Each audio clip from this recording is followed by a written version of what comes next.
Well, hello, everybody. Welcome to the Functional Medicine Workshop for Women's Health. We are so honored and excited to have you all here today as we explore the power of integrative medicine for women's health, fertility, and for overall well being. This workshop is about going beyond surface level care and diving a little bit deeper into the root causes that can impact our health, including our energy, our hormones, our sleep, mood, and vitality. So, together, we'll be sharing tools and insights from acupuncture, functional medicine, Chinese medicine, and other holistic practices that honor the profound connection between the body, mind, and spirit. But first, I wanted to introduce the other practitioners that are on this wellness panel with me. Dr. Naomi Machimura brings over 17 years of experience as an acupuncturist specializing in women's health, fertility, pain management, and longevity.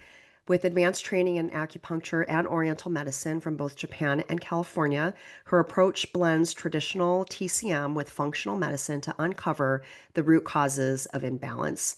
She supports her patients with acupuncture, Chinese herbal medicine, women's wellness therapies, holistic microneedling, and emotional healing techniques, always with the vision of empowering people to live fully and freely.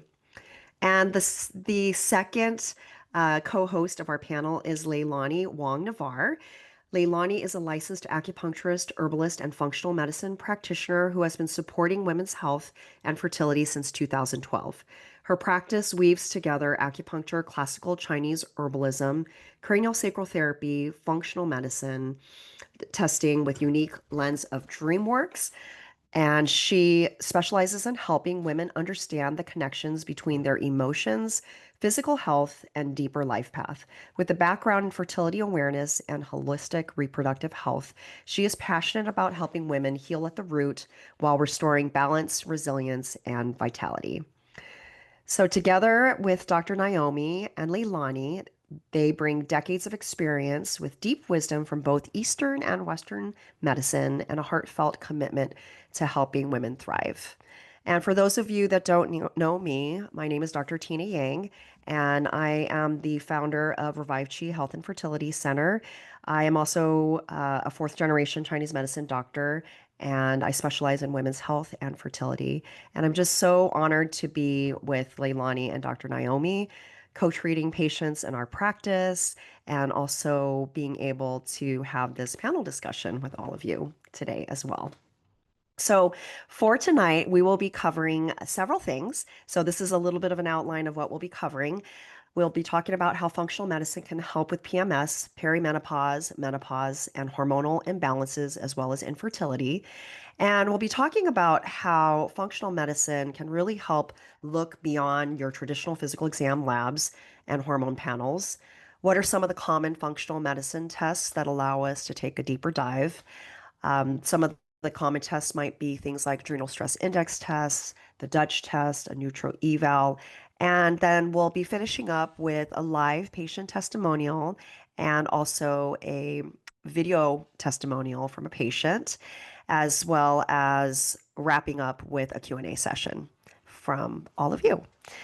So I'll be starting first about talking about some of the most common physical exam labs that, generally you see, or when you see your primary care doctor, they kind of have like the standard list of exam or lab tests that they will order for you. So these might include a CBC or a complete blood count, a cholesterol panel, they might also do a CMP or a comprehensive metabolic panel, and they might do like a very basic thyroid check, like a TSH, with a reflex on T4. So these are really helpful, and I think they're a really good base. But of course, we would love to know if there's anything else that's going on with our bodies. And I think beyond your physical exam labs, there's so many other things that we can look into, especially for women. And many of our patients that come in will come in with symptoms like fatigue, maybe some weight gain, hair loss, some mood issues, some cycle disruptions or hormone imbalances, and they don't quite just feel like themselves. They might be dragging in the morning upon waking. So when we see these patients through a functional medicine lens, we kind of think about some additional things. So I wanted to talk about some of the other labs that are worthwhile to ask your primary care doctor to order. Either your primary care, your OBGYN, or we can also order the labs for you. Or if you have a functional medicine doctor or a naturopathic doctor, they can also do further testing for you. So, some of the other tests that we like to look into is what is your vitamin D level like? We might also look at your iron levels in more detail, especially as women. We're kind of we say in Chinese medicine, a constant state of blood deficiency. So, we want to make sure that our iron levels are at a healthy level because that can also contribute to some of the symptoms of fatigue as well, maybe some dizziness. So, looking at a more comprehensive iron panel would include things like your iron serum levels, ferritin, which is sort of your savings account of stored iron, TIBC or total iron binding capacity, that this would be beyond your complete blood count. So that would be one thing I would definitely ask your doctor to add, especially if you have a history of heavy menstrual cycles. I think it's very important to look at your iron levels, or if you're pregnant and you're feeling really tired and fatigued, and maybe you have a history of low iron in the past. Always good to get it remeasured, at least annually. The other things we want to look at is what about our thyroid function? Beyond the TSH test, which again, the TSH range is pretty broad. So if you may notice if you've ever looked at your lab panels, ranges can be pretty broad. Like for example, if you look at vitamin D, the normal range for vitamin D is 30 to 100. That's a really big range. So you might come up with a result of 35, and your primary care doctor might say, "Oh, you're fine. That's normal." But you might still be exhibiting symptoms of low vitamin D, like a compromised immune function, maybe low energy, and maybe some mood issues too. So in functional medicine, an ideal range would be upwards of 40 through 60 or 65. So that's something I always like to mention to patients. Even though we live in California, we are wearing lots of hats and sunblock. We spend a lot of time inside.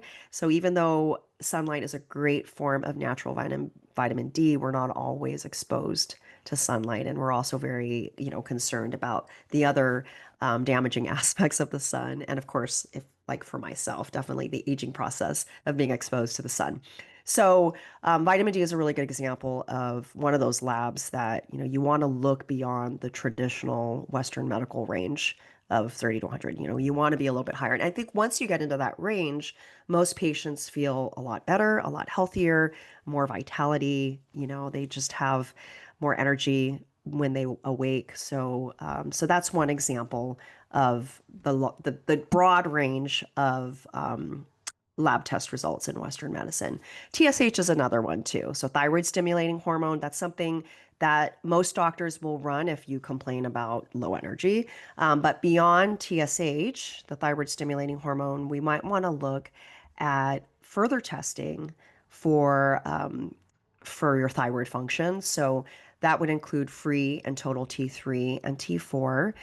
The thyroid stimulating hormone is a signal from the pituitary gland that tells your thyroid how hard to work. So if your TSH is is actually high, it usually means your thyroid is more sluggish and it's struggling a bit. If your TSH levels are low, your thyroid may be sort of kind of going into more of a hyper state of functioning. So it's this fine balance with your thyroid. So being able to look at the other levels is really important to consider. Your T3 and your T4 levels as well, and also your reverse T3 because it's an active form of T3 that your body may produce when you're under stress or illness, or if you have nutrient deficiencies. So it's really important to look at all of those levels beyond just the TSH. So if you're a woman that's feeling like your hormone levels might be a little bit off, maybe your periods are a little bit more irregular than they were like 5 or 10 years ago, it's definitely worthwhile to get your hormone panel done. And so for some reason, I have found that it's can be a challenge to get your hormone levels tested by your primary care doctor. I'm not sure why, but it tends to be. And so a lot of our patients come to us and we'll run it for them. But some of the key tests we want to look for in the female hormone panel is estradiol levels, progesterone, total and free testosterone, DHEA, follicle stimulating hormone, your luteinizing hormone, and you may also want to have your AM cortisol level tested. So, estradiol supports ovulation, our mood, our bone health, and is very much involved in keeping our health, our the skin health elastic and healthy. So, having a sufficient amount of estradiol is very important. Progesterone balances estrogen, it supports fertility, it can reduce anxiety, and it can also help promote sleep. Total and free testosterone, it's funny because we always think of testosterone as more of a male hormone or an androgen, but it's very important for us women to have testosterone as well because it helps to support our libido, our muscle strength, and it provides us motivation and energy. So we also need testosterone as well. DHEA is a precursor hormone, which is an important hormone for adrenal health, fertility, and it's also a precursor to testosterone and also to estradiol. Your follicle stimulating hormone can be a key marker of your ovarian reserve. So that's something that's commonly tested in the fertility realm along with your estradiol. A luteinizing hormone, this is a hormone that works in conjunction with FSH to trigger ovulation. This is the same hormone that's tested in an OPK test or an ovulation predictor kit. The cortisol test is a good test to see what your stress hormones are like in the morning when upon waking. I would say majority of the time, when patients go into the lab, they might be kind of rushing, so it might be slightly elevated. So we will talk a little bit more about cortisol testing that can be collected in a different form besides through blood work, which will give you a little bit more of a comprehensive overview of what your cortisol looks like throughout the day. So there are also inflammatory markers that can be really helpful if you're struggling with inflammation and pain. These would be tests like C-reactive protein, homocysteine, ESR, fasting insulin. We also want to look at your hemoglobin A1C, which is an average blood sugar level for 3 months. And we also spoke about vitamin D already. So that's kind of what I have so far for some additional labs to ask to nudge your primary care doctor to maybe add on to your next physical exam lab test. Dr. Naomi and Leilani, is there anything you would like to add as suggestions? I think that was great, That's Dr. Yang. Yeah, thank you for the for that overview and also for the kind introductions at the beginning. I think you welcome. covered a really comprehensive list there, and I've found most primary care doctors are pretty supportive if someone comes in with a list like that, like you mentioned with the Hmm. inflammatory markers and insulin Sure. and ready to dive deeper. So that's a great list for us to Yeah, share. and I think if you have justification for certain things, most of the primary care doctors will order. So, for example, if you say, like, I have a family history of Hashimoto's or my mom has hypothyroidism, they usually will run the deeper dive test of a more complete thyroid panel. And, you know, especially if there's like any kind of autoimmune factors, they'll also add, I'm sorry, I didn't mention the thyroid antibodies, which would be TPO, and the thyroglobulin antibodies, which can be markers that can identify whether you have autoimmune thyroiditis conditions like Hashimoto's or Graves' disease. But usually, if there's a family history, beyond you just saying that you have fatigue, I think most primary care doctors or OBGYNs will order those tests for you. So, yes. Well, so next up, we're going to have Leilani talk about some of the common functional medicine tests and what you can add to this comprehensive investigative work beyond your blood work that you would get from a primary care doctor. Great. Thank you. Thanks, Dr. Yang. Yes, you're welcome. So the list that Dr. Yang just gave is really helpful, and there's so much that we can find out just from the traditional diagnostics of traditional Chinese medicine, looking at the tongue, feeling the pulse, asking you detailed questions, some of these labs that your doctor can easily order. But when we want to dive deeper, that's where these functional medicine tests really shine. So there's two that I wanted to share with you tonight. One is called the adrenal stress index test. I think really drilling down to figure out what kind of a role stress is playing in your health or fertility issues is so worthwhile because most of us, I mean, I'm going to say most, but I'm pretty sure it's all of us are under some form of chronic stress, even if it's not mental and emotional, work stress. Our bodies interpret as um, survival threats, basically, reasons to go into a stress response, inflammation, pollution, irregular blood sugar, even a lot of sound and light, like people living in more urban environments, that triggers the stress response. So there's a lot that our bodies are responding to all the time. And when the stress response is on long term, we get downstream problems. We've all pretty much heard, oh, high blood pressure could be stress related, headaches could be stress related, but also menstrual cycle issues directly, our reproductive hormones directly respond to what's going on in the stress response. And you can get a couple of main dysregulations in your stress response when it's been going a long time. You can end up having it in overdrive. This tends to feel like being wired and unable to fall asleep, high strung, constant sense of rushing and urgency. It can also kind of shut down as a protective measure because our tissues aren't meant to handle those stress hormones all the time. That's when we have trouble waking up in the morning, or we're having low energy all day, crashes in the afternoon, low motivation, that kind of thing.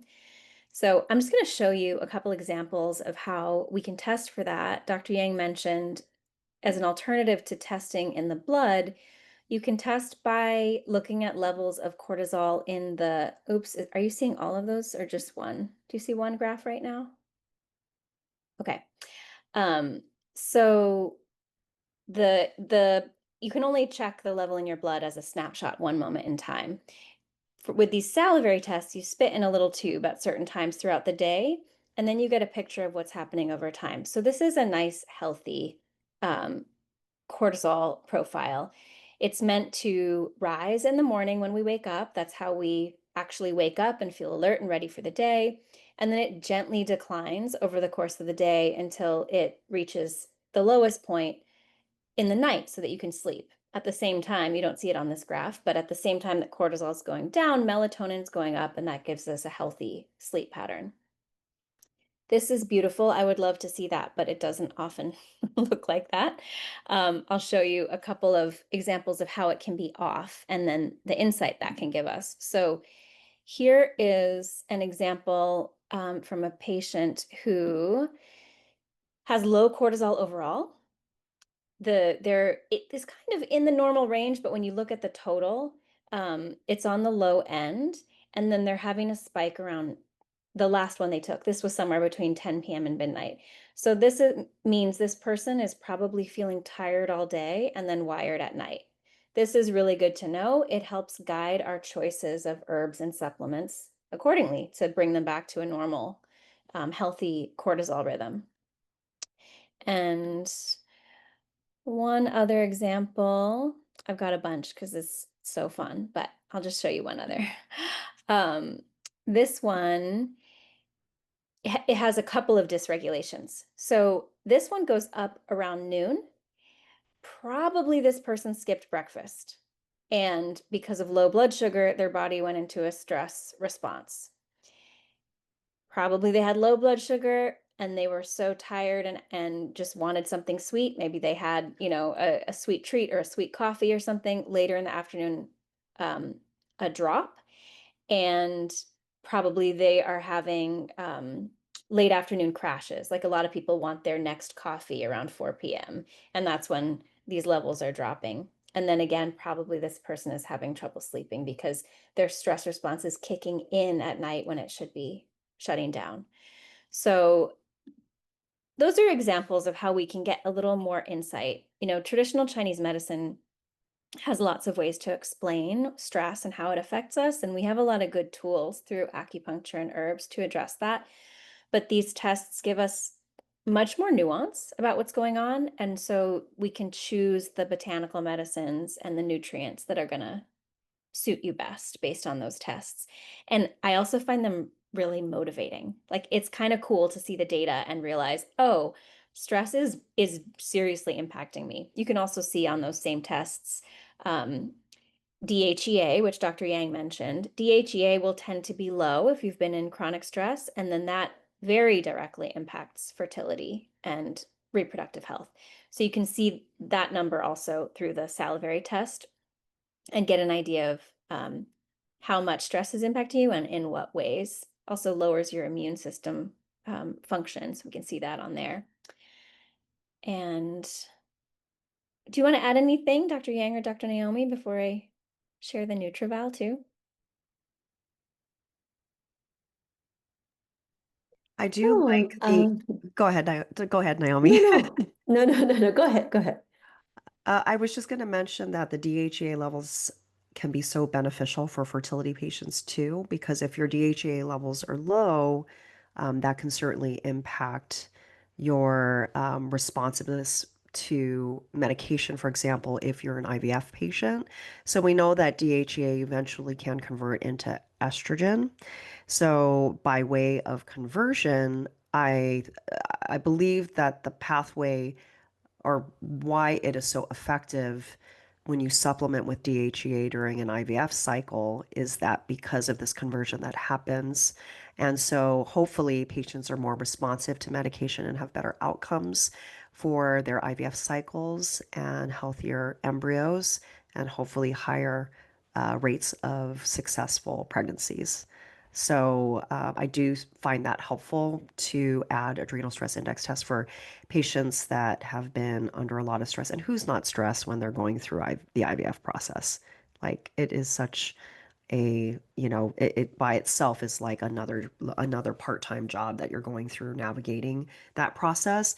So I think that's really helpful. And even if you're trying naturally, it's really great to see what your DHEA levels are at too. It's a test that I think is oftentimes not done in the first round of a hormone panel, but it's worthwhile to look at as well.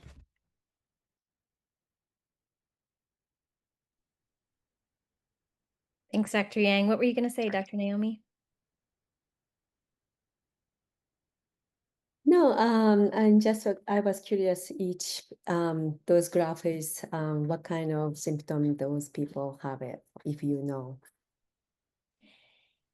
Yeah, so those were fertility patients.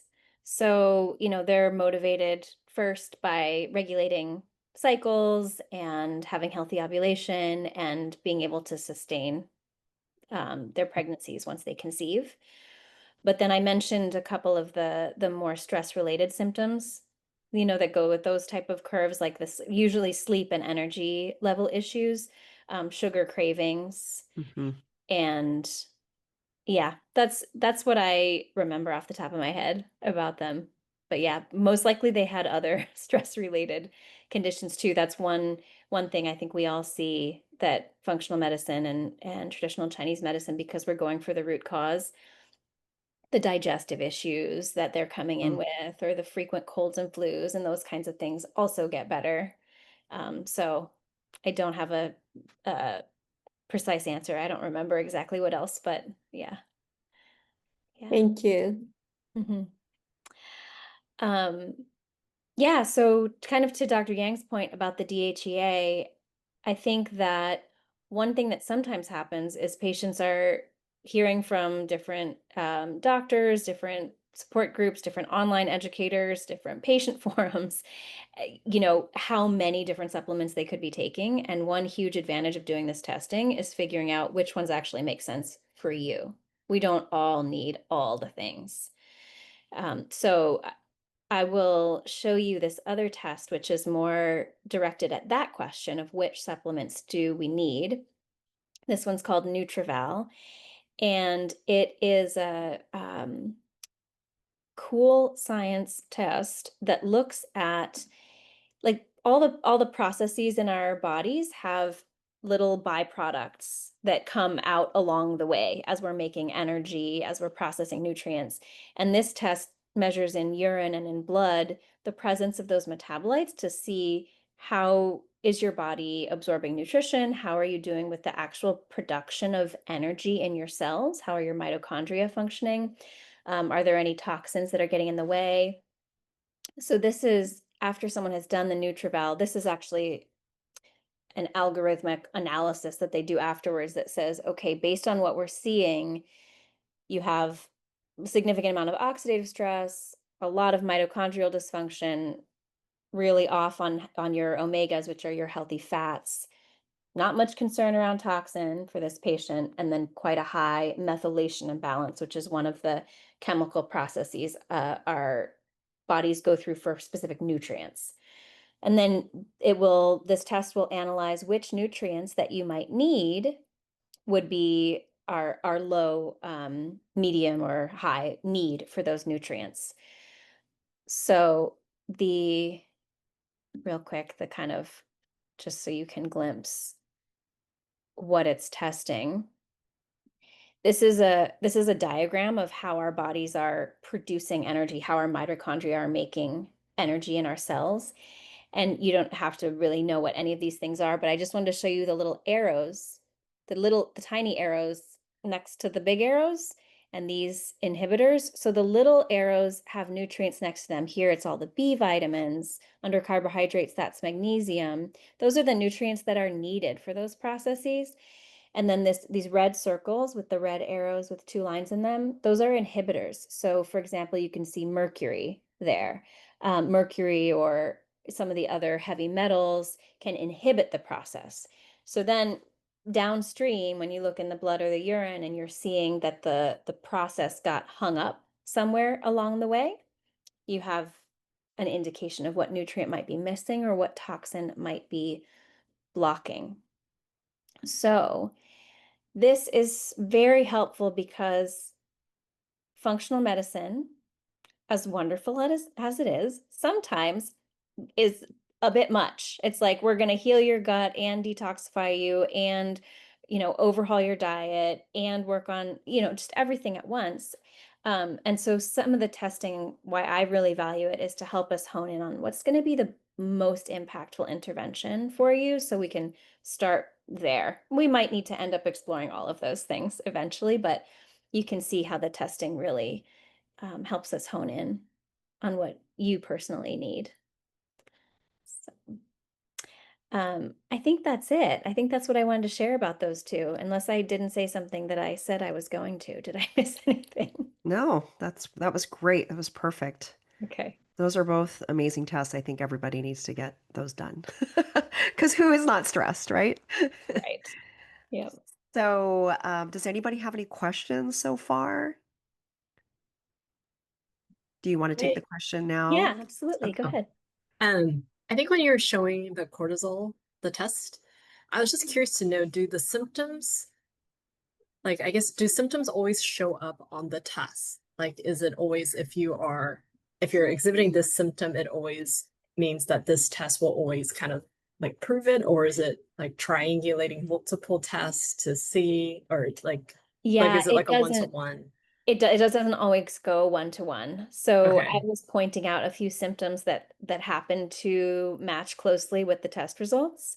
But a lot of times the reason that we're running the test is someone is chronically tired, but we can't quite tell, is it because of high inflammation? Is it because of high levels of stress? Is it because of thyroid issues? All of the above, none of the above. And then if we run the adrenal stress index test and we see, oh yeah, their cortisol is really low except at midnight. So they're tired all day, plus they don't get restorative sleep. Now that explains that for us. But if they had a totally normal cortisol curve, then we would realized that wasn't the explanation for their fatigue and their poor sleep. That's a good question. There's always, we say in Chinese medicine, there's always like a pattern of things happening. It's like a combined, it's a combination of a lot of things generally, and everyone's so different too. Everyone's constitution is different, their lifestyle's different, but certainly worthwhile to think about, if you have some of those symptoms of fatigue and if you know that you've been kind of burning the candle at both ends, the adrenals, definitely worthwhile to to pay attention to. So Elizabeth, did next, you have a question too? yes, sorry, Elizabeth. Um, I had a question. So would you recommend the adrenal stress test over the Dutch test, or do you feel like you get the same information for the most part from both tests? The Dutch test is much more comprehensive, and Dr. Naomi's about to tell us all about it. So Mhm. I'll let her field that one. You want to go for that, Dr. Naomi? Sure, sounds good. Thank you. Okay. So should I share the screen? Sure, All righty. please. So, okie doke. I'm going to talk about Dutch test. The reason why I use this test a lot because it is tells so many things with one test. And many people ask, what is the difference between, serum blood draw hormone test versus Dutch test? The reason why Dutch test is like you have the difference between you have foods in the fridge, eggs, bacons, milk. But did you cook and eat? That's what we see in the Dutch test. So that's why what we can see through the Dutch test is how liver metabolizing your hormone and how much your hormone is existing in your system. At the same time, how much is the cortisol curve? As Leilani already explained, but then we can still tell how much cortisol is producing at the same time is floating in the body. So it's a little bit more deeper level what we can see. That's why I like this Dutch test. Sometimes it's overwhelming, but we don't need to feel overwhelmed. It's just just one shot of your current status, but it's possible to improve, of course. And because of this precise data, we can further pinpoint guiding you through the vitamins, supplement, and herbal formulas, and sometimes bioidentical hormone. So now I'm going to talk about this sample test. This is a postmenopausal women's age 54, and main concern is afternoon fatigue and also low libido and slightly depressed, but not all the time. So that's the main reason she actually taking the test. But this test actually, she was already taking this test each 6 months. So she wants to know that how much her supplements or bioidentical hormones working or not. So she didn't stop taking those hormones before the test. Usually this test require to stop the estrogens or DHEA or pregnenolone like 48 or 72 hours before, but this woman didn't stop taking it. So that's why that point, it's not ideal sample test, but I will explain why. So this is the first page and we can see hormone test summary. So if we see the estrogen, progesterone, this lady, her estradiol level is so depleted, less than optimal level. And progesterone is almost the border of the optimal level. But again, this lady is taking the pregnenolone, precursor of progesterone, but still this much level. So she needs to increase a little more. And androgen testing, her testosterone is very low. And also, however, her androstenediol is not that bad. And total DHEA production is okay because she was taking it.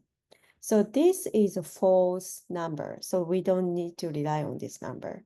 But then we can tell her testosterone and also estradiol, which is coming from DHEA, are so low. So this DHEA number is supposed to be a little more lower if she stopped taking a couple of days before. And this is a cortisol curve. So her cortisol is super, super low. She's barely flying. She said just she feels tired afternoon, but she's supposed to be very tired from the waking up in the morning. So poor lady, she's barely flying all day long. And even her free cortisol is very low, right? So 24 hours in free cortisol, which is floating in the body, is much, much less than optimal border level. And also, she doesn't produce cortisol, very low. So even she's taking adaptogenic herb, she may need a little more stronger one or up a little more dosage. At the same time, she needs to manage her stress a little more different way, which maybe Leilani can help her workshop, coming soon, which we are very excited about it. So page 2 is all the number. We just see the page 1. So we don't need to explain everything. We just we just need to know, okay, this is the number version of what we can see. We saw page 1. And page 3 is overall the breakdown of hormones, sex hormones. So pregnenolone, which is a raw hormones of progesterone and DHEA. So this lady is taking pregnenolone to produce progesterone at the same time DHEA. And she is also taking DHEA. And however, again, same thing, repeat again, testosterone is still low and converting estradiol is still low. And what I always take a look here, even though menopausal or through menstruating or fertility patient, I like to see here. This is a liver metabolism pie chart. So but before going there, we see that primary estrogen, we have 3 kinds. Estradiol is the most beneficial, safer version of estrogen. And estrogen and estriol, there's 2 another things. And estrogen, we have to be very careful not to have too much because it's breast cancer promoting estrogen. It's like a xenoestrogen. So we don't want to have too much. And estriol is still a little more safer, but actually it's coming down from that estrogen, so it's actually produce more inflammation in the body. So this is a phase 1 estrogen metabolism. We like to have 2 hydroxide metabolism. So this lady have actually 68% or a little less than 70%. But I hope this lady have a little more, close to 80% if possible. So versus she has 4-OH, 4-hydroxide estrogen, which she has 22%. It's a little high. So I'm a little worried about this condition, but I don't want to give her too much to get rid of estrogen because basic level of her estrogen again is very low. So instead to giving her like a DIM or calcium D-glucarate, I have to give her probably more omega-3 or flaxseed, something more gently, naturally get rid of xenoestrogens. And 60-OH, 16 hydroxide estrogen is a little bit existing, which causes inflammation. So, but it's not that bad. However, we need to be careful. We need to keep observing. And phase 2 metabolism, which is methylation, it's not bad. Her case is not that bad. So, however, methylation level is a kind of borderline. So it's good idea maybe giving her a little more NAC or a glutathione um, something like that, or some other supplement to help her phase 2 metabolism. That's how I see. Unless if someone who has PCOS, we don't. If somebody has a PCOS, I take care of this androstenediol level, but then this patient has no problem about that. Any questions so far? So I'm going to continue. So page five, we are talking, we see melatonin level and also DHEA production from the adrenal gland and metabolized cortisol and clearance rate. And that's what we can see. So again, this lady didn't stop taking melatonin. So that's why it has enough level. But last time of her test was she has a little lower melatonin. So if you're not taking melatonin, we can tell from the Dutch test if you really need to take a melatonin or not, even though you have having trouble to sleep. So that's why if you have enough melatonin, I don't need to give you melatonin, right? Unless you want to improve your egg quality. So, but for menopausal women, we don't need to worry about too much egg quality. So if the sleep issue is something besides melatonin, we need to address that first before giving melatonin. And so this case is her daily free cortisol and cortisone, two pattern is existing, showing. So cortisone is actually hidden cortisol. Cortisol is more a front line. Cortisone is a background. So, but both are very low, this case. So this lady needs to support cortisol, adaptogenic herb, or maybe a granular, little more stronger one to feel more energized from the morning.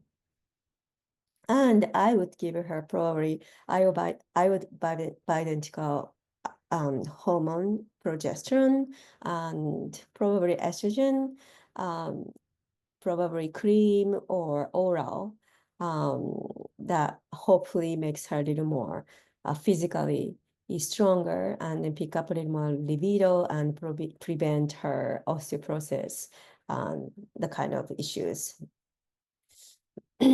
And what I like about that test, it also shows organic acid test, which shows vitamin B12 level, B6, and also glutathione level and gut marker, and also dopamine level, norepinephrine level, neuroinflammation marker. So if somebody has, oh, I have a lot of depression or I have anxiety, if we see here, oh, because you have too much dopamine or too less dopamine, that's from based on this data, we can support their emotional part as well. And also, additionally, because it's a urine test, we can tell again melatonin and oxidative stress level. DNA damage is happening or not. So we can tell from the Dutch test only one, so many aspects. That's why it's a little expensive, but I think worth to it. But not for everybody. For example, if somebody is going to start IVF process soon, I'm not gonna recommended this one because probably your fertility doctor is going to take over sooner or later. So if someone not gonna do IVF next 6 months or so and having so many multiple issues besides fatigue or besides hormonal imbalance, and that if something else, I definitely recommend to do this Dutch test. So, any question?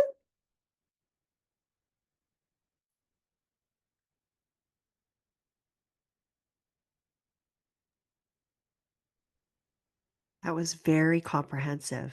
Thank you, Dr. Naomi. I Welcome. learned a lot about the Dutch test. I would have to say that the Dutch test is probably one of the most comprehensive functional medicine tests out there. Would the two of you agree? because it looks at adrenals, neurotransmitters, hormones, and the oats test too, which is pretty cool if you're willing as a patient to go through the process. Because tell us a little bit about the collection of the Oh, samples, yeah. Yeah. Naomi, if you So don't mind. yes, of course. This is tricky. If you're still cycling, have to take 5 to 7 days after ovulation, which is maybe the estrogen is lowest time, probably, and progesterone is picking up. So that's the timing is essential. Do not mess up. However, if we mess up, we can assume, okay, maybe this lady is uh, maybe corrected too early or corrected too late. We can assume probably the progesterone level and estrogen level a little off, but the rest of part should be the same. Hmm. But still, I want you to correct on time, the right timing. So 5 to 7 days after ovulation. Yes. Mhm. And also this urine test correct 4 or 5 times a day.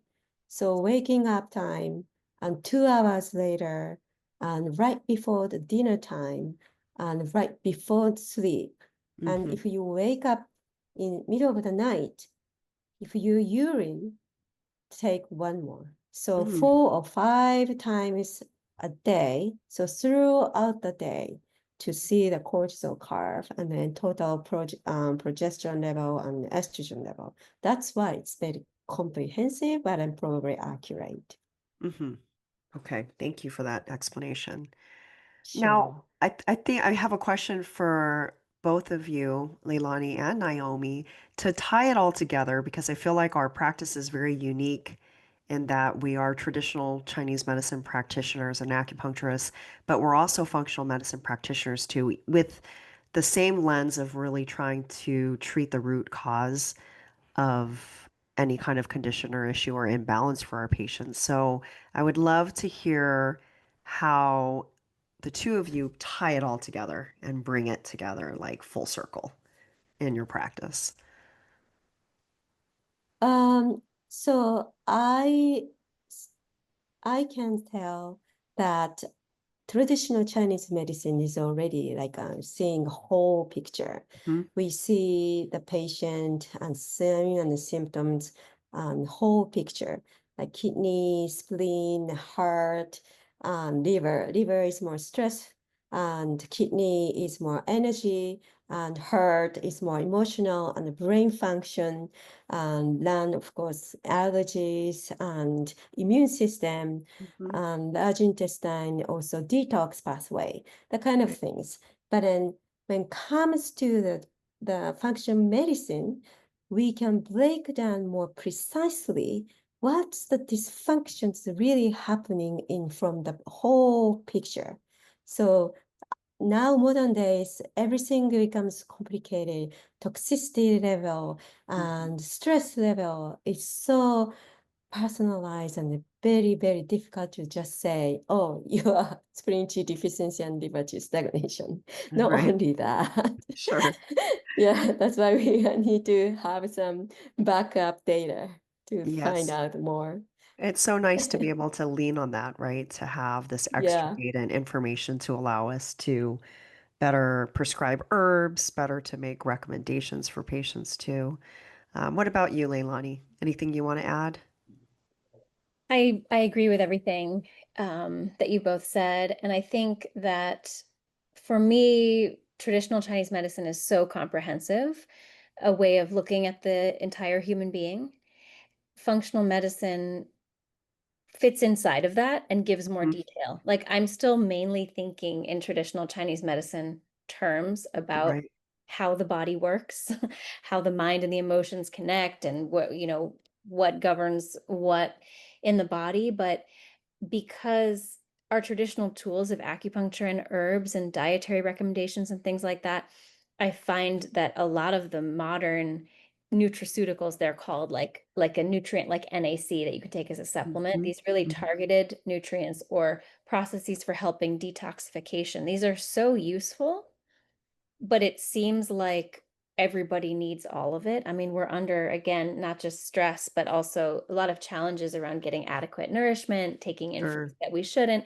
So I weave it in as like functional medicine is my way of looking in at those details, like Dr. Naomi said, and deciding which of the huge menu of options from Mhm. integrative medicine makes sense for this individual.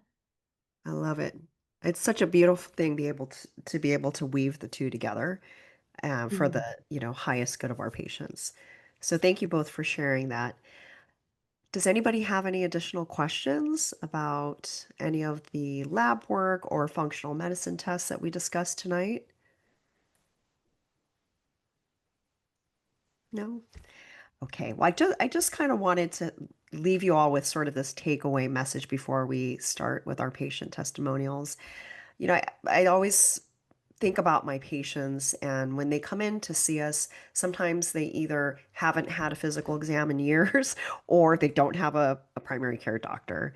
And I don't know if it's a combination of intimidation or, maybe not having an opportunity to get in with their primary care doctor. But if you do have a primary care doctor and you are able to get your physical exam labs, and if everything comes back normal and you still don't feel normal or like yourself or the best version of yourself, I just wanted to share that I think that is a sign that it's time to go a little bit deeper. And so whether it's looking at doing some further testing within blood serum work, that's a great first step, and asking your doctor to maybe order a few more things, or we can also help you with that. And I kind of think of us as kind of like filling in the gaps, right? Like, okay, this wasn't ordered by my primary care, and I unfortunately can't see them again for a whole nother year. Can you order these tests for me? Not a problem. We're happy to do it. And then the other option would be to look at some of the other functional medicine tests that Leilani and Dr. Naomi discussed tonight to look for more targeted areas that we can treat and maybe some imbalances that are going to show up that are a little bit more um, hidden or harder to see on the surface of just blood work. So yeah, so that I kind of wanted to just have that as the takeaway message, and that we're here to support you wherever you're at in your healing journey. Anything that the two of you would like to add, Leilani or Naomi? No? Okay. Well, we have a wonderful patient who is here with us tonight that was so sweet to be willing to share her story. Elizabeth, would you be open and willing to share with us about your experience with functional medicine with Dr. Naomi?